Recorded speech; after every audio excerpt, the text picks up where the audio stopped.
Marla, what are you going to teach us today? So I'd love to teach you about something that I share with all my clients, and it is different habits that we do in our day without even realizing that prevents our gut from healing itself. There's a long list, but I want to share just a few really common ones that a lot of times, if we can realize, I guess, that we're doing and stop them or switch them, it can really make a big difference, especially if you have any kind of chronic gut issues. And the first thing is actually snacking, just snacking frequently in general, but especially late at night.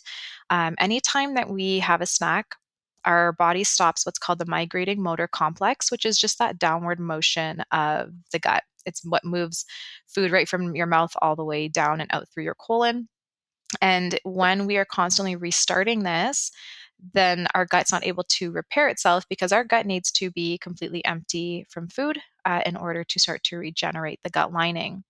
There are certain foods like nuts, especially if you snack on nuts, they stop your migrating motor complex for 6 hours.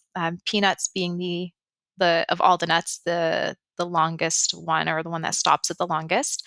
So ideally, you try to have your main meals and do your best to not snack between. If you are to have to have some kind of snack, if you have a blood sugar issue or something, try to keep it as light as possible and stay away from nuts between meals. Another thing that really affects our gut and prevents it from healing itself is actually cold foods and beverages. This might seem, like not a big deal, but it actually is. If you think about when you're cold, you kind of tense up, you're shivering. And then when you're warm, you're usually looser, and our gut's the same way. When you're having like ice cold drinks and smoothies and things like that, it's going to tense up, and that tension in the gut's just going to cause irritation, but also prevent the gut lining from actually repairing because our gut, sorry, does need to be warm or heated. So try to stick to herbal teas, broth, soups. If you are to have something cold, I usually follow it by something warm. So I'll like double fist an iced matcha with like an herbal tea or something like that. But yeah, those are just some like random ones. I also would say if you're going to bed late, our gut works really well with our circadian rhythm, where if we're going to bed within the ideal window of sleep, which is for most people between 9:30 and 11 at night, so our body can ride with the proper melatonin and cortisol waves and the alpha and delta waves as we're going to sleep, our gut repairs much, much better. If you're going to bed, say at like 2 in the morning or midnight, you're going to have a different release of waves, and you're going to actually miss that deep sleep, which is where your gut can finally stop focusing on digestion and all the other things and actually rebuild and regenerate the gut lining. The same thing actually applies to the liver and other areas as well.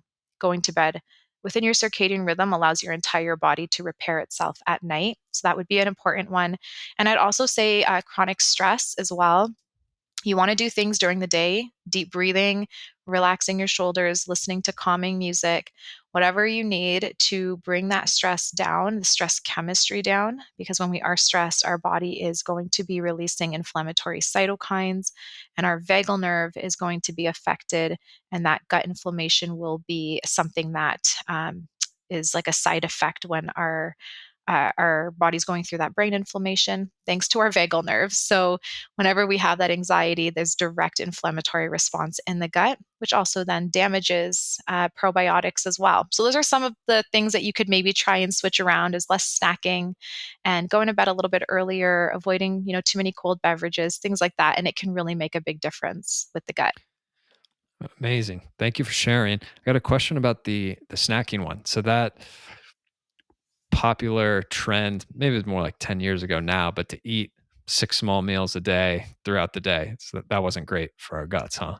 No, our guts are not meant to digest constantly. The less we eat and the less frequent we eat, the better. So even fasting is beyond incredible for our gut. So sometimes I'll have clients, if they can handle it, especially men, where they don't have as many hormones to disrupt. I'll say, go and do like one big meal and then fast for up to 24 hours if you can. And their IBS flares literally stop from that. And they start to get farther and fewer between, just by giving their gut a break from breaking down food. Wow. Yeah, that's pretty big bang for the buck. And how about women on their side, or someone has blood sugar regulation that's a little more sensitive, how do you like to do it with them? Don't skip breakfast. So when we wake up in the morning, our insulin and our cortisol are at peak. So they're waiting for food. And the way that we then bring those down into regulation is by eating. So I know a lot of people will intermittent fast, and I say that they do it backwards. So we're used to not eating till 2 p.m., and then we eat and stop eating at like 8 or 9 and then repeat. So instead, just switch that. Eat right when you wake up and have a protein breakfast. So make sure you're getting, an omelet or, turkey, sausage, or whatever you like to have, but have some protein. And if you're vegan, you can even do like a protein shake with then whatever else you're having, but get form of protein in the morning. Have your lunch, whatever you want, but make sure your meals are substantial enough that you feel satisfied. So, ideally, again, a good amount of protein as that takes the longest to digest. And then have your dinner earlier, like 5 or 6 o'clock.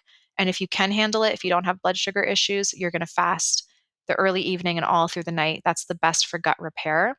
If you do need, again, to have something in your system, then I usually am like, do some berries or, some carrots with some guacamole or something that's not super heavy. Don't do nuts. Don't go and have like a ton of, big bag of chips or something.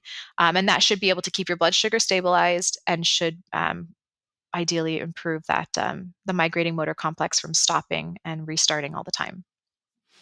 Great. Thanks, Marla. No problem.